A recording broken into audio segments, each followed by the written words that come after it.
Hola amigos de Amor por el Voleibol. Hoy estamos de nuevo con un gran jugador argentino, nuestros vecinos, nuestros queridos vecinos argentinos, un gran, un gran jugador, una persona increíble que, como otros grandes, ha logrado muchos éxitos como jugador, como entrenador, y aquí tengo el placer de poder conversar con él. Me refiero a John Uriarte, un jugador increíble, entrenador, persona, a quien quiero presentarle y conversar también de nuestro amado deporte. Hola John, ¿cómo estás? ¿Cómo estás, Alfredo? Qué gusto, ¿eh? Muchas gracias por esta invitación. Qué bueno, aquí estamos en Chile, bueno, con un poco de frío, pero bueno, con ganas de hablar de vóley. Quería un Sí. poco preguntarte para comenzar, que me cuentes un poco de tus comienzos en el voleibol. ¿Por qué elegiste el voleibol? ¿Dónde empezaste a jugar? ¿En qué club? ¿En el colegio? Que me cuentes un poco de tus inicios. Bueno, yo le debo mucho a la vocación de un entrenador, digamos. Yo tenía una infancia digamos, muy vinculada al campo, me, me- me atraía mucho, de hecho es donde he vuelto ahora de grande. Este, y bueno, pasaba todos los días libres, disponibles fuera de mis compromisos escolares en el campo. Y un año un entrenador que me vio potencial jugando en la escuela, el vóley escolar, me invitó a participar de unos entrenamientos. Y bueno, yo fui medio sin ninguna conciencia de nada. Jugué unos meses, me gustaba, pero después cuando llegaron las vacaciones me fui al campo, y no volví para el inicio de la temporada, de la pretemporada del equipo, arrancaba en febrero, yo volvía el día anterior a empezar las clases normalmente. Y bueno, a pesar de ese incumplimiento, me sostuvo, y bueno, ha sido un gusto con los años, porque en algún momento de mi carrera, dándome consejos, me dijo una frase que me la recuerdo siempre: vos no sabés a dónde podés llegar. Y muchísimos años después, cuando yo fui técnico de la selección argentina en unas jornadas en el CENAR, en el Centro de Alto Rendimiento, lo invité, le pedí que por favor viniera, y entonces conté esto, le digo, bueno, vos tampoco sabías dónde podía llegar, y debo mucho a tu visión a que yo esté hoy acá. Es fantástico. Oye, ¿en qué parte de Argentina estás? Héctor Meire, Héctor Héctor. Ricardo Meire, ese es Perfecto, entrenador. perfecto. Oye, ¿en qué parte de Argentina estás? ¿En qué parte del campo? Que uno conoce Argentina. ¿En qué lado estás? Gualeguaychú, en Entre Ríos. ¿Dónde? Gualeguaychú, Entre Ríos. Gualeguaychú, Entre Ríos. Entre Ríos, perfecto. 280 kilómetros al norte de Buenos Aires, en la Mesopotamia Perfecto. argentina. Estupendo. Oye, bueno, y cuéntame, empezaste a jugar vóley y ¿cómo fue tu paso de jugar ahí de niño, de pibe, a entrar después a la selección y ser parte de uno de los grupos más importantes del vóley argentino, que un poco generó todo este empuje gigante que tuvo tanto en el Mundial, en los Juegos Olímpicos de Seúl? ¿Cómo fue toda esa experiencia y ese proceso? Sí, bueno, yo venía de una educación, de una familia así, que tiene bastante energía, digamos, en los modelos masculinos, digamos, mis abuelos, mi padre. Así que las cosas que emprendía, bueno, son las maneras de transitarlo un poco.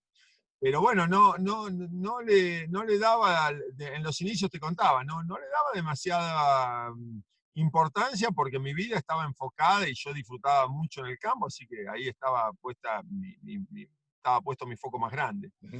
Eh, pero de a poquito, bueno, yo tenía seguramente algunas condiciones, este, y bueno, me fueron llevando. En algún momento me invitaron a una primera preselección juvenil.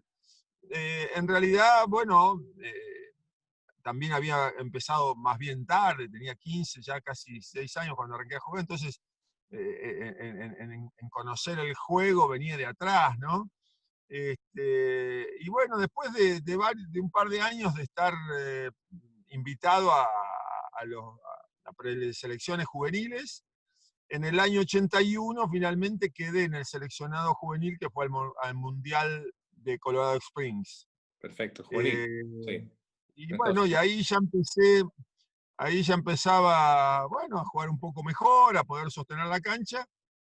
Y cuando volvimos de ese mundial quedé en el plantel de la selección mayor, y a Ujú. partir de ahí ya, bueno, ahí arrancamos. Pude quedar un año después en el plantel de los 12 del Mundial del 82, y bueno, el rol mío en ese lugar era el doble cambio con Gabriel Solari. eh, este, bueno, la Argentina tenía una formación que encastraba lo que tenía, digamos así que bueno, había alguna situación más que en situaciones podía ser útil al equipo, y Ujú. recién en el año 83, en los Panamericanos de Caracas, en Claro. Venezuela, bueno, ahí ya tomé la titularidad y más o menos la mantuve, o no, más o menos no, la mantuve hasta que, bueno, en el año 92 hicimos ahí una etapa un poco triste de la selección entre el 90 y el 92. Yo volví, renunciamos después de- de- del Mundial del 90, que fue un gran mundial, pero bueno, la situación política con la dirigencia era muy fea Ujú. y estábamos muy desgastados de esa relación de muchos años. Renunciamos a la selección, yo volví en el 92 para darle una mano. Había vuelto el técnico coreano a la Argentina y Claro. estaba el preolímpico jugamos el preolímpico en Francia, en Cannes, creo, o en Montpellier, no me recuerdo. Perfecto. Y bueno, yo volví a la selección en ese momento. Yo estaba en Azul, eh, la provincia de Buenos Aires, había vuelto un año antes a la Argentina y había empezado un proyecto que estaba cerca de donde concentraba la selección. Entonces, bueno, este, me sentí así como que tenía que darle una mano al coreano, que estaba empezando con una renovación muy grande. Así que en la práctica yo jugué en la selección hasta el año 92 con ese, digamos, con ese salto del 91 que creo que fueron los Panamericanos en Cuba ese año, Ok. que yo no fui. Perfecto. Este, Perfecto. Y cuéntame, John, un poco, bueno, muchos jugadores siguen después ligados al vóley como entrenadores, como dirigentes. ¿Por qué nació en ti esa como ganas o pasión de seguir como entrenador? Porque en el fondo no es fácil y además te tocó no, entrenar grandes equipos y hacer grandes cosas. claro, pero ¿sabes qué? Yo he sido una impronta del grupo mío, que no se ha Ujú. repetido con tanta fuerza en las generaciones siguientes, ¿no? Eh, Creo que por el lado del técnico que nos marcó mucho, digamos, el coreano que vino a la Argentina en el año 75, con quien, no, digamos, la Argentina salió 22 de 24 en el Mundial de Italia en el 78, y 4 años después, bueno, pudimos subir al podio. Exacto. Eh, un poco él lideró ese proceso, buscó jugadores muy jóvenes, les dio una impronta muy grande. Eran otros tiempos completamente distintos. No teníamos ninguna noción de nada del alto rendimiento, no había una historia en donde apoyarse, donde sentir que uno podía hacer pie. Estábamos construyendo un montón de cosas que desconocíamos en la práctica, ¿no?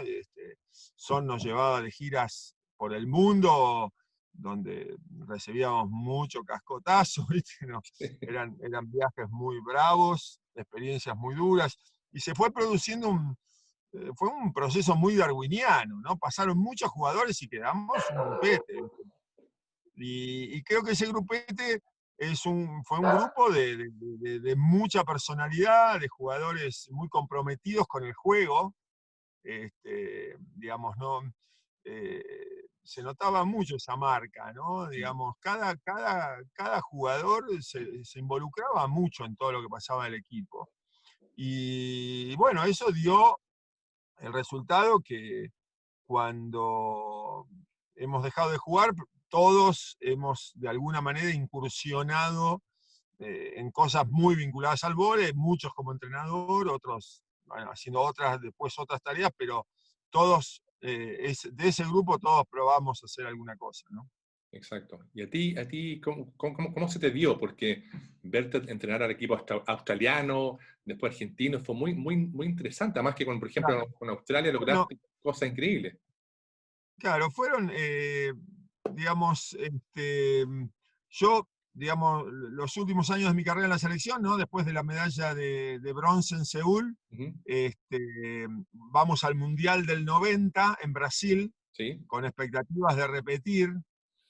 Nos toca el partido clave, habíamos hecho el mejor mundial, habíamos ganado a Rusia, Holanda y Estados Unidos en la zona, ¿no? En ese año, en ese 1990, ¿no? Le ganamos, en la zona le ganamos a Holanda, a Estados Unidos y a Canadá. Y perfecto. en semifinales, por primera vez, le ganamos a la Unión Soviética en un partido oficial en cuartos de final. Y cuando Ya. llegamos a semifinales nos tocó Italia, que salió campeón del Campeón, mundo. exacto. Y al perder con Italia, que estaba dirigida por un técnico argentino, Claro, por Julio Velasco, por que nos Velasco. conocía mucho, nos laburó el partido, teníamos alguna flaqueza porque habíamos tenido alguna baja muy importante, ya Daniel Castellani no estaba en el equipo, y Esteban de Palma, que era el sucesor, había tenido una lesión muy grande, entonces teníamos una posición de recepción floja, con un jugador floja, un Ya. chico que hizo un trabajo extraordinario, Gabriel Cunda, pero si lo presionabas mucho a ese nivel, era su primer año con tamaña responsabilidad, lo habíamos logrado disimular a lo largo del torneo y Velasco, bueno, lo sabía obviamente Sí, y apretó un mucho tipo que sobre sabe esa mucho. situación. Sí. Al perder ese partido quedamos fuera de los 4 primeros. Fue un golpe muy duro para nosotros porque veníamos del bronce en Seúl y le habíamos ganado a Brasil en Brasil 2 partidos y estábamos muy sólidos, ¿no? Y nos, nos tocó ese partido y bueno, había sido una situación rara porque Italia había salido tercero en la zona, había perdido ahí algún partido, estaba en algún conflicto con Sorsi, Gianni, bueno, digamos, se enderezó sobre el final el Ujú. potencial de Italia. Este, y bueno, y yo de ahí, al año siguiente, cae el muro de Berlín en Europa, se complica mucho la situación de los jugadores internacionales de nivel intermedio, digamos, porque salen 300 rusos, checoslovacos, rumano, rumeno, lituano, letón, A buscar este, trabajo, claro. por contratos de muy poco dinero, y yo Ya. estaba ya en mis 29, 30 años, Ujú. con un recorrido, con algún nivel de contrato. Bueno, yo era un jugador de nivel intermedio, digamos, de nivel internacional intermedio. Al segundo año, el nivel de los contratos para mí cae mucho y yo decido volver a la Argentina. Ujú. Eh, bueno, teníamos esta situación en Argentina durante muchos años, se escuchaba mucho el día que ustedes vuelvan. Bueno, volví a la Argentina y no fue tan fácil como sonaba esas expresiones a lo largo de tantos años. Y después de unos meses de no saber para dónde orientarme, recibí una oferta de un club de Liga Argentina. En esa Ujú. época la Liga Argentina se jugaba completamente diferente, se empezaban en las regiones, en las provincias, se iba evolucionando, se reabrían los libros de pase y finalmente llegaban los equipos que jugaban la etapa final de la liga. Y en una etapa intermedia el equipo de Azul me convoca a Hernán Ferraro, que era un chico joven, que un jugador de Azul había jugado con él. Y Hernán Ferraro me dice, yo, mirá, me están invitando, ¿no? A ver, ¿por qué no hablas vos? ¿Qué sé yo? Bueno, la cuestión que ahí el entrenador de la ciudad de Azul, arreglamos con ellos y al poco tiempo me hizo entrenador. Me dijo, John, mirá, vos tenés mucha experiencia, más que yo, que soy un entrenador así de pueblo, metele y bueno, dijimos, bueno, vamos a trabajar juntos y bueno, empecé a entrenar y, y bueno, naturalmente arrancó en una experiencia que yo fui a jugar por 7 meses, me quedé 9 años. Ok, increíble. Eh, y bueno, fue un proceso hermoso, extraordinario, fundante de una etapa de mi vida, porque de alguna manera mi familia eh, empezó a crecer ahí, digamos, y fue una experiencia maravillosa, ¿no? Digamos, fuimos a jugar a un club de fútbol económicamente en muy mala situación. Después de 2 años consecutivos de ganar la Liga Argentina, eh, digamos, no se la bancó el club, dice nosotros somos un club de fútbol, y en lugar de desarmarse el proyecto, se creó un club, el Azul Volley Club, que está presente al día de hoy. Ahí empezamos con una idea. Yo tenía una idea que tal vez en estas charlas es interesante un poco plantearla, ¿no? Mientras jugamos, muchas veces los jugadores criticamos un montón de cosas, no nos gusta un montón de cosas como suceden, pero se da el fenómeno que al día siguiente que dejamos de jugar pasamos a ser reproductores de esa situación. Y entonces yo no quería que eso me pasase, y entonces empecé a hacer un esfuerzo muy grande de formación, y ese proceso de formación me llevó a que cuando tuvimos, digamos, cuando terminan los 2 años de la experiencia de Chacarita de Azul, que nos dicen basta, se genera una movida en una ciudad de 55.000 habitantes, dice no podemos perder el equipo. Era una conmoción inmensa, imagínate, una ciudad de 55.000 habitantes, tiene un campeón argentino de liga, va al campeonato sudamericano, se pasa en televisión el segundo sudamericano, casi le ganamos al equipo ay, no me puedo acordar ahora, bueno, al equipo brasilero de ese momento. Bueno, que fundamos el club y yo ahí ya, digamos, meto la impronta que el deporte de alto rendimiento, que requiere de tanto esfuerzo económico, que eso se nota mucho en una pequeña comunidad, porque sostener el equipo, juntar ese tipo de dineros, vos veías, se ha ido convocando una cantidad de gente que de a ratos trabajaba más para el club que para su propio negocio, su propia actividad. Entonces te generaba un compromiso muy grande de cuidar esos recursos, cuidar ese mango.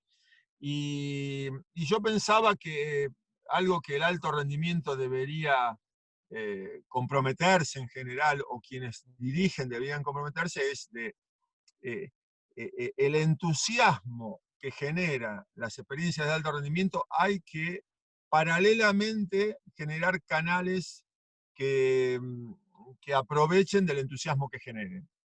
Entonces, cuando fundamos el club, presentamos un proyecto que arrancaba desde un jardín del movimiento, una escuelita de iniciación deportiva, una escuelita de minivóley, las divisiones inferiores, el equipo, que teníamos un análisis de la situación.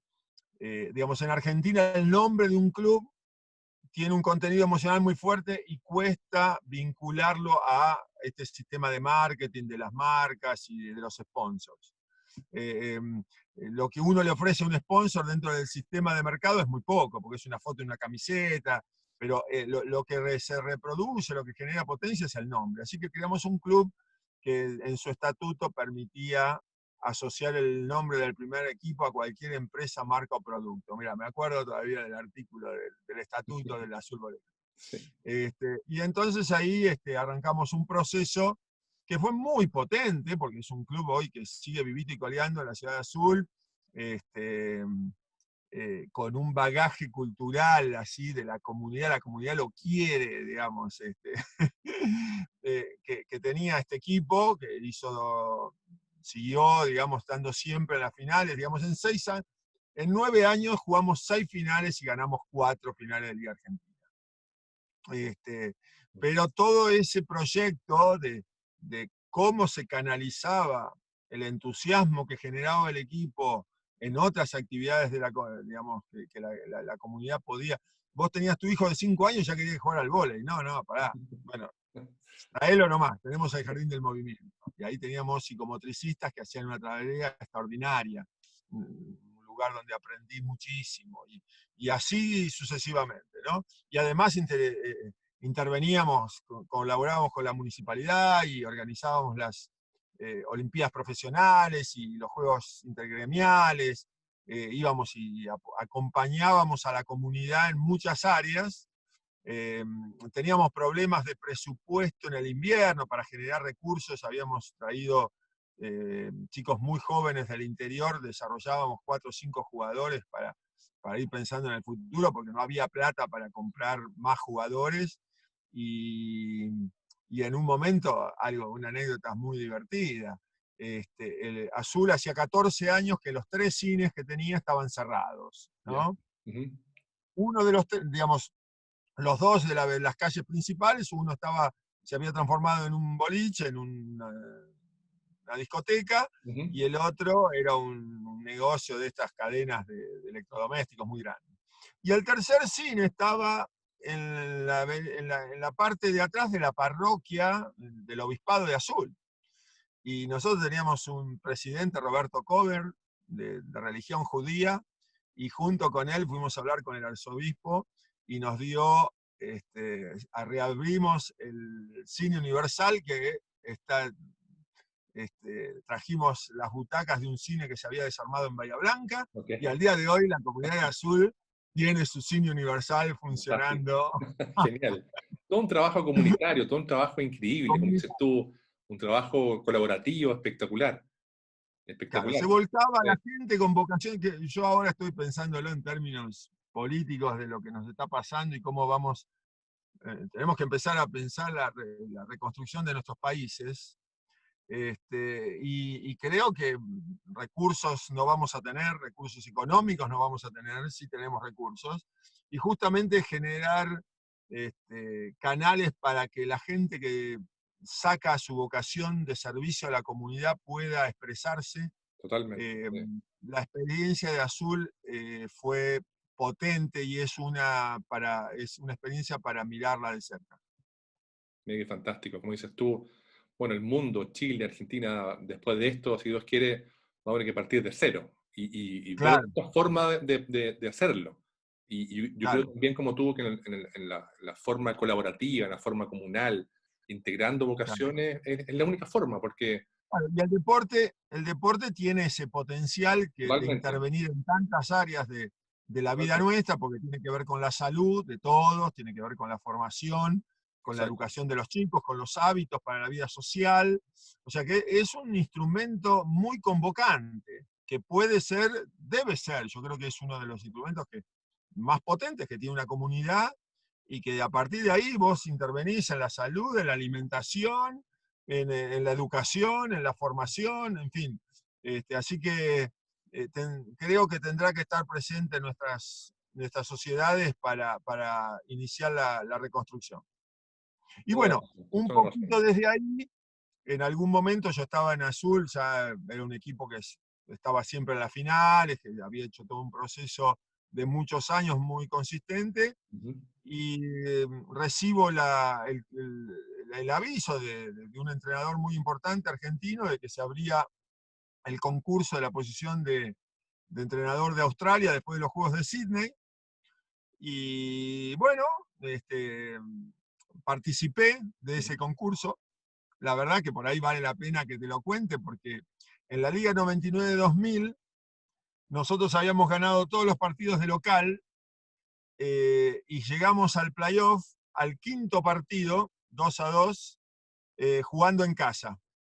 Y en ese partido íbamos ganando 2-0, 24-21. 2-0, 24-21. Y perdimos, Sí, de locales. No habíamos perdido un solo partido en todo el año. qué locura. Así que ahí recibimos una lección extraordinaria. No lo podíamos creer. Yo junté el equipo a las 2 semanas, le dije a todo el que quiera seguir en esta experiencia está confirmado, pero no nos vamos a olvidar un solo día de lo que nos pasó. Cada vez que alguien tiene algún problema, se acuerda de lo que está pasando. Y tuvimos la suerte al año siguiente de salir campeones. Yo le agradezco mucho a la vida de haber tenido esa posibilidad de revertir ese trauma. Que me dio la chance de tener esa revancha tan rápida. Y mientras estábamos jugando esas semifinales, se produce yo había aplicado al concurso australiano, y bueno, ahí se dan una serie de entrevistas. La verdad que yo no las atendía con demasiada preparación, ¿viste? Estaba realmente con mi corazón y mis entrañas y mi cerebro comprometido en lo otro. Pero bueno, pasé una serie de pasos y finalmente quedé segundo Ujú. en las elecciones, pero el que había sido candidato, el elegido en primer lugar, finalmente no, la mujer no acepta mudarse no quiere irse a Australia, y bueno, quedé yo y ahí emprendimos, con toda la familia desde Azul, 9 años maravillosos, mi lugar en el mundo, este, eh, con nueve valijas y bolsos, arrancó toda la familia Uriarte para Australia 4 años. Algo tan En la distinto, primera me experiencia. imagino, tan lejos, tan distinto. Muy Eh, distintos. La verdad sí, que un esfuerzo enorme de la familia, de mi esposa, de sostener. Yo tenía viajes, giras largas. Vos claro, sabés que la temporada internacional es, son duras, sí. bueno, una experiencia extraordinaria, bueno, que fue un proceso muy duro, porque Australia es un pequeño país en el número de habitantes, y el vóley un país muy deportivo, que todos los deportes van a cazar sus talentos, y el vóley no tenía tradición. Yo recibí 3 jugadores producto del proceso eh, a Sydney, a los Juegos Olímpicos Claro, de gran nivel, y después todo el resto del equipo dejó de jugar al vóley directamente. Y estaban los jugadores que no habían logrado quedar entre los 12. Y bueno, después de un año de ver que la cosa iba a estar muy complicada solo con ellos, arrancamos un plan de detección y desarrollo. E increíblemente, cuando llegamos al Preolímpico de Japón, 2 años después, con 2 jugadores de 19 años, con 2 años y medio en el Instituto Australiano, que venían de una escuela secundaria, donde jugaban al vóley 2 o 3 veces por semana, pero realmente a nivel escolar, digamos, no, nada que ni siquiera sea las inferiores de un club. Con 2 titulares de 19 años, logramos clasificar a los Juegos Olímpicos de Atenas, y bueno, la verdad que fue bueno, un logro muy vivido, digamos.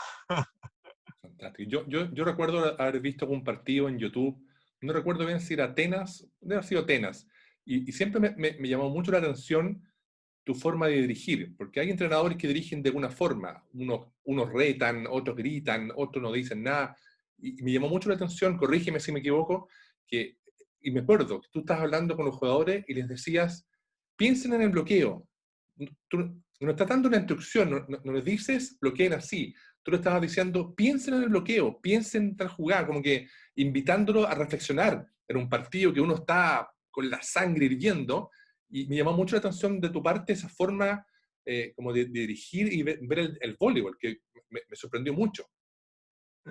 Bueno, viste, yo te contaba de esta manera de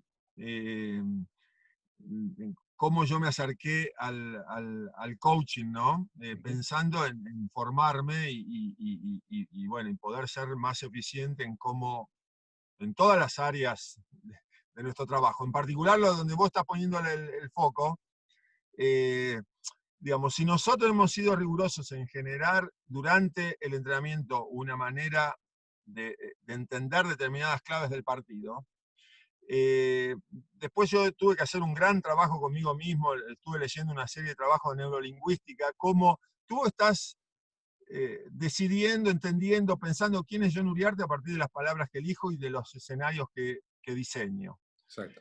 Cuando no tengo un equipo delante mío, mi objetivo debería ser poder diseñar dónde quiero que ellos pongan la atención.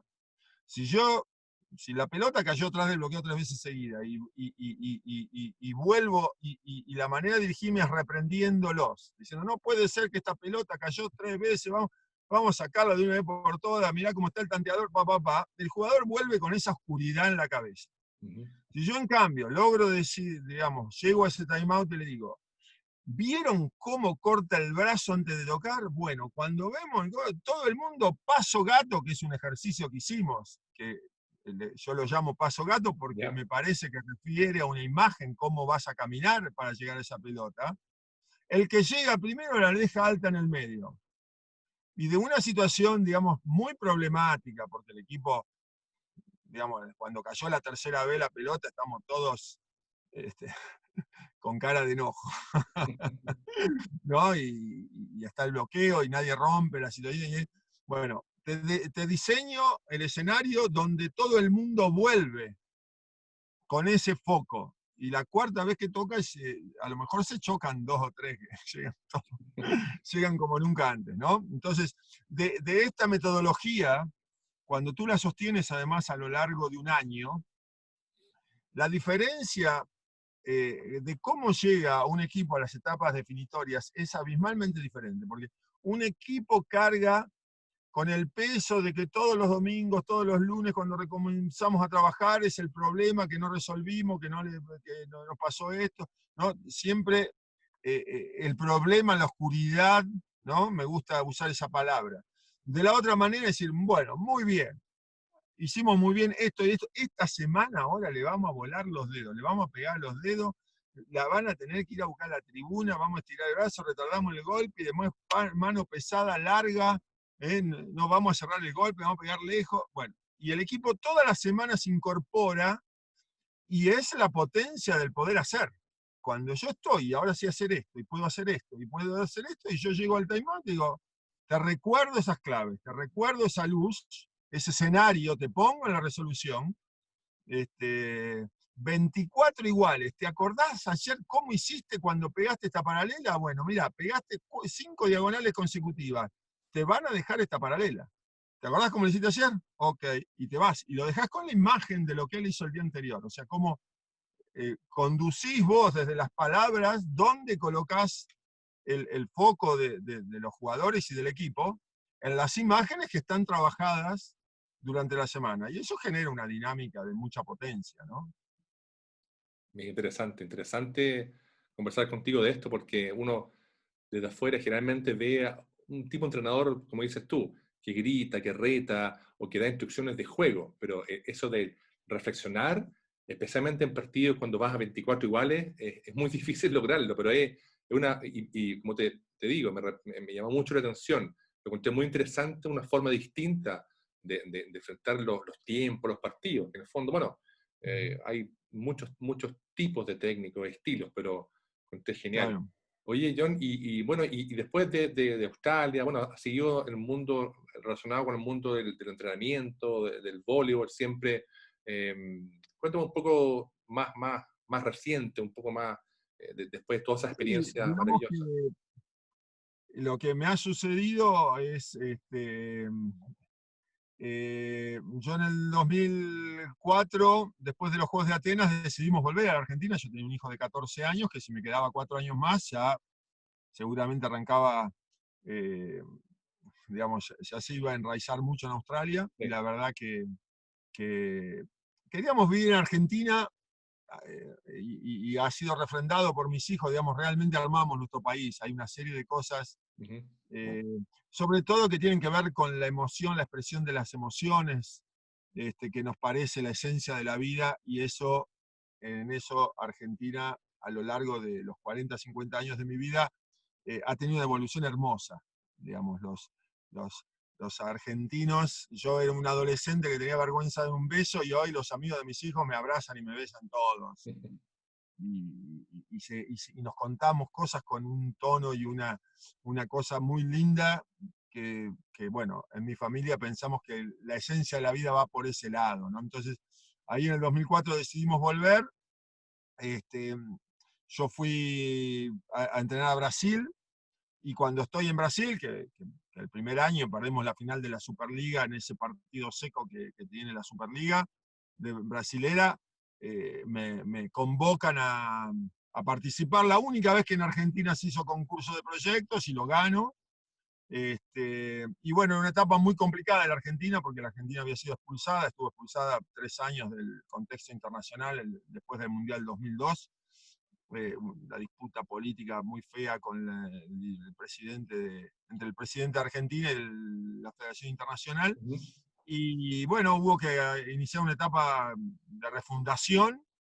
Este, y bueno, después de ahí fui a, fui a Italia 2 años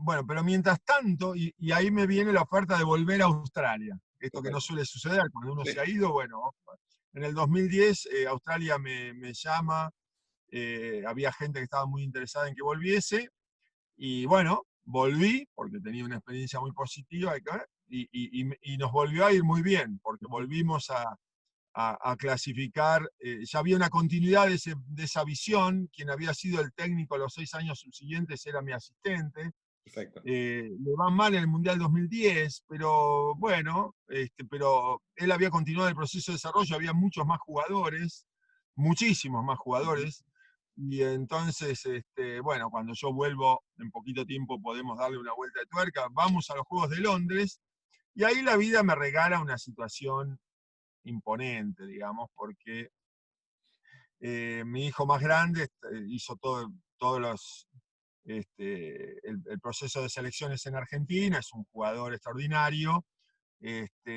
y cuando llega a Londres es el armador titular de la selección argentina. Entonces yo estoy en los Juegos Olímpicos, en el partido inaugural, jugando contra Argentina con mi y hijo con tu hijo del otro Armando. lado. Increíble. Este, estuvo toda la familia, 20 y pico de días en Londres, en medio de los Juegos Olímpicos, jugar. Era una situación de Walt Disney, o sea, mucho, mucho. La verdad que era mucho, era vivir con una emoción todo el día a 1 metro del piso. Y ahí me empieza a agarrar toda una etapa, no sé, como una conclusión evolutiva. Esto es mucho. Yo tenía, viste, ya la vida me dio mucho. Yo a los 50 años sentí que la vida me había dado mucho.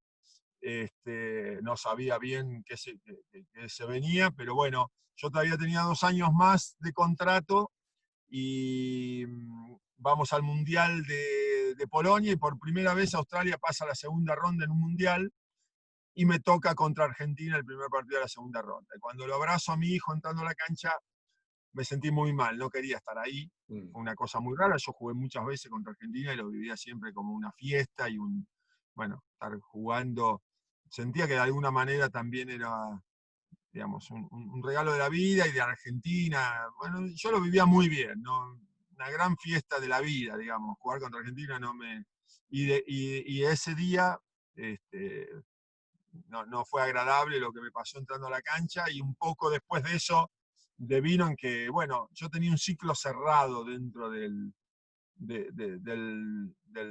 vóley y yo me tomé un año yo había, cuando termino el colegio secundario ingreso en la facultad de agronomía, era ¿ya? un chico bastante buen alumno, rápidamente, estaba muy avanzado en la carrera, no, avanzado no, había hecho, yo llegué a cursar hasta tercer año de agronomía. Eh, y lo convencí a mi padre, entre comillas, del año 82 para poder hacerme cargo de las exigencias del seleccionado, dejaba la facultad. La cuestión bueno, que no fue, el cuento es, me tomé un año para jugar al Mundial y me quedé 35. Este, todavía tardé, recién dejé la carrera en el año 84 cuando clasificamos por primera vez a Los Ángeles, a los Juegos Olímpicos de Los Ángeles. Bueno, durante esos 82, 83, 84 yo intenté llevar adelante los estudios y la carrera deportiva y la verdad que lo del sistema educativo no solamente no te ayudaba, sino que te boicoteaba. O Mm, sea, nosotros estaban, bueno, desde los prejuicios hasta los desconocimientos, no había, bueno, era otros tiempos, otra visión, la verdad que de a ratos no la pasé bien, y finalmente en el año 84 dejé de estudiar. Y bueno, lo que me pasa en el 2014 es que digo, bueno, con energía me vuelvo al campo y voy a hacer en una vida esta otra vida que suspendí cuando tenía 21. Y bueno, y estoy en eso, estoy vivo y trabajo en el campo, disfruto mucho. Yo soy una persona que todas las mañanas me emociona el amanecer, digamos, ¿no? O sea, este, entonces, bueno, otra etapa de mi vida, la familia, ya mis hijos tienen todo su vuelo propio y son hermosos y no me han traído más que alegrías. Entonces, bueno, todos con sus vidas, nos juntamos, la pasamos linda y yo me vuelvo al campo.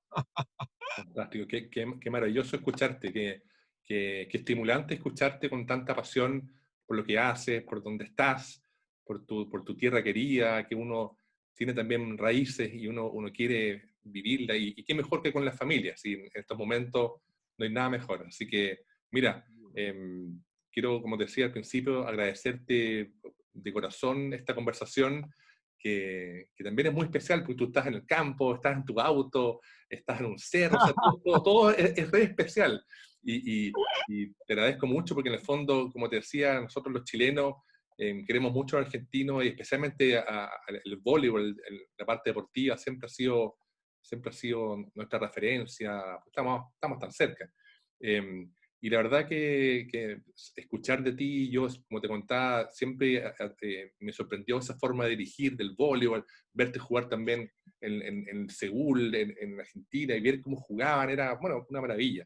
La verdad que te reitero mi agradecimiento a esta conversación, que ha sido muy linda, que sigamos en contacto y podamos seguir, bueno, compartiendo todas estas cosas maravillosas que nos entrega el deporte, que finalmente es un idioma en común que tenemos, pese que muchas veces hay otros idiomas, que ruso, que inglés, que portugués, pero hablamos el idioma del voleibol. Así que te mando un gran abrazo desde Chile, te deseo a ti, familia, mucha salud, Bueno, que estemos en muchas contacto. gracias.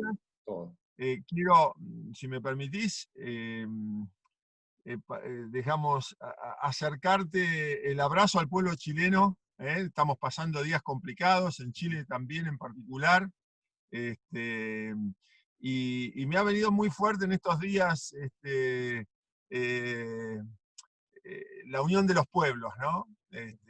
Y el amor entre los pueblos, entre los vecinos. Tenemos que estar muy atentos a ver cómo nos podemos acompañar en un tiempo tan complicado.